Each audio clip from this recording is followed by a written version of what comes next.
Howard Schultz was 7 years old when his father came home injured, unemployed, and completely abandoned by the company he worked for.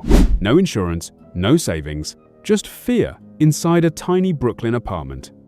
Decades later, that same boy would turn Starbucks into a global empire worth billions. But the shocking part is that Starbucks almost never hired him at all. Before Starbucks became a worldwide obsession with more than 30,000 stores, it was a tiny coffee shop in Seattle, and Howard Schultz was just a poor kid desperate to escape the shame of poverty. What happened next would change not only coffee culture, but the way millions of people work, spend, and live. If you're into real stories of power, money, and transformation, subscribe, because this empire started with rejection, risk, and one decision that could have destroyed everything. 1. The boy trapped inside Brooklyn poverty. Howard Schultz grew up in the Canarsie public housing projects in Brooklyn during the 1950s and 60s, surrounded by families struggling to survive paycheck to paycheck. His father, Fred Schultz, drove trucks and worked low-paying labor jobs that offered no stability. One injury could destroy everything, and eventually, it did. After a workplace accident left Fred unable to work, the family spiraled into financial panic almost overnight. Howard later admitted that poverty created a permanent feeling of humiliation inside him, a fear that never truly disappeared. But there was something different about Howard. Even as a teenager, he could not accept the idea that life would stay small forever. Sports became his escape route. He earned an athletic scholarship to Northern Michigan University, becoming the first person in his family to attend college. That mattered more than people realized. In America during the 1970s, college was often the dividing line between factory survival and corporate opportunity. Howard graduated with a communications degree, then entered sales, where he discovered a talent that would later change his entire life, convincing people to believe in something before they fully understood it. 2. The tiny coffee store that changed everything. By the early 1980s, Howard was working for a Swedish kitchenware company selling coffee equipment across the United States. One day, he noticed something strange. A tiny coffee business in Seattle kept ordering an unusually high number of plastic cone filters. The orders were so large that Howard flew across the country just to see the store himself. The company was called Starbucks, founded by Jerry Baldwin, Gordon Bowker, and Zev Siegel. At the time, it had only a few locations and sold roasted coffee beans, not espresso drinks. The moment Howard walked inside, something shifted. The smell of dark roasted coffee, the atmosphere, the passion of the employees, it felt completely different from anything he had ever seen in America. Back then, most Americans drank cheap supermarket coffee at home. Starbucks treated coffee like wine, like culture, like identity. Howard instantly became obsessed with joining the company. But there was a problem. The founders were unsure about hiring a fast-talking salesman from Brooklyn who wanted to expand their quiet little business into something far bigger. Howard pushed anyway, calling them repeatedly, refusing to disappear. Eventually, they gave him a chance. That decision would change Starbucks forever. 3. The Italian idea nobody believed in. In 1983, Howard traveled to Italy for a trade show. What he saw there shocked him. Espresso bars were everywhere. Italians weren't just buying coffee. They were gathering, talking, building relationships, and spending time together inside cafes filled with energy and emotion. In Milan alone, there were thousands of espresso bars operating as social centers for everyday life. Howard realized America had nothing like it. Coffee in the United States was fast, cheap, and forgettable.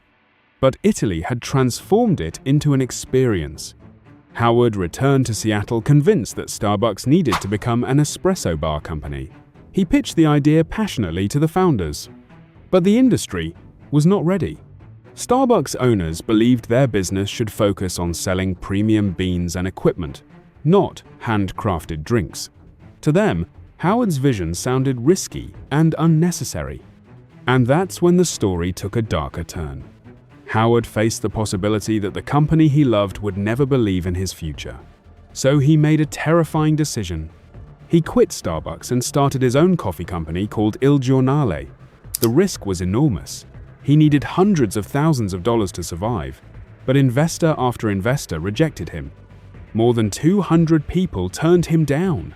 Most thought Americans would never pay premium prices for coffee. 4. The gamble that nearly destroyed him. Howard kept pushing forward anyway. He borrowed money, begged investors, and fought through constant doubt while trying to prove his espresso concept could work in America. Every day carried pressure.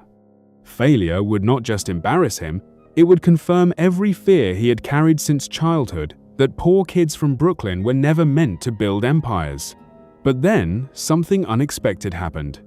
Customers loved the experience. They stayed longer. They returned constantly. The cafe became a social space, exactly like Howard had imagined in Italy. At the same time, Starbucks itself was facing financial stress after purchasing Peet's Coffee for millions of dollars. Internal pressure was building. Eventually, the Starbucks founders decided they wanted out. Suddenly, the company Howard had once begged to join was available for sale. What happened next changed everything.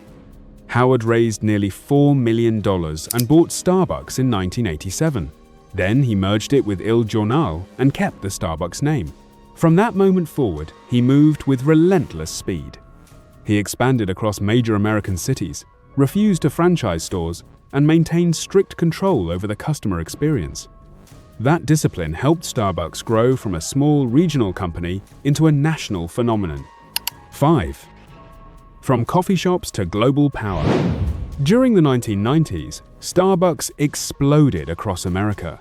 Revenue surged from just over $1 million in the late 80s to tens of millions within a few years.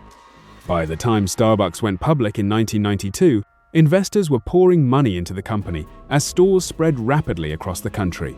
But Howard Schultz was building more than coffee shops.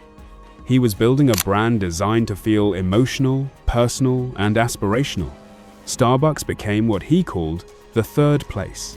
Not home, not work, but somewhere people emotionally belonged.